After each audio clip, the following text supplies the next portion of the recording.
বাংলাদেশ সম্বন্ধে আমি এটুকুই বলবো, আমার যতটুকু মেমোরিতে পড়ে, যে বাংলাদেশে আমরা যারা জন্মেছি বাসর রাতে কন্ডম চেনের আগে চিনে ফেলি আমরা 4 বছর বয়সে। এই হচ্ছে আমাদের দশা।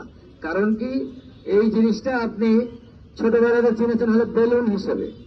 আপনি বাসার পিছনে খেলতে গেছেন, সাইডে খেলতে গেছেন, দেখেছেন যে বেলুন পড়ে আছে, বেলুন নিয়ে এসে ফুলাইতে গেছেন, এরপরে মায়ে দিয়েছে পিটন, তোর হাতে এটা কেন। এই যে সচেতনতা, পরিবেশ সম্বন্ধে সচেতনতা নাই। 4 বছর বয়সে আমি কিন্তু জেনে ফেলছি যে এইটা বেলুন না, এটার আর একটা কাজ আছে, এইটা দিয়ে মানুষের উৎপাদন কমানো যায়, এটা একটা মেশিন।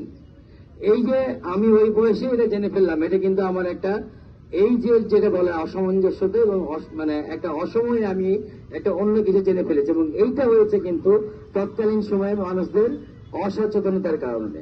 কিন্তু দুঃখজনক ভাবে এটা সত্য কথা যে আজকে 40 বছর 50 বছর পরে এসেও আমরা এখন পর্যন্ত সচেতন কেউই হইনি। এই যে আমার পূর্ববর্তী বক্তারা বলে গেছেন, ভাই বলে গেলেন, কথা তো সত্য। আজকে দেখেন আমাদের এই যে পিএম, আমাদের শ্রদ্ধেয় তারেক ভাই, উনি যখন আসছেন ইউকে থেকে এবং ওদের নিয়ম কানুনগুলো দেখলেন, ওদের ভদ্রতা দেখলেন, পরিবেশ সম্বন্ধে সোচ্চার হওয়া দেখলেন, উনি কিন্তু এসে নিজে এটা ফলো করলেন এবং আমাদেরকেও কিন্তু একই উপদেশ এবং ইনস্ট্রাকশন দিলেন। কি দিলেন?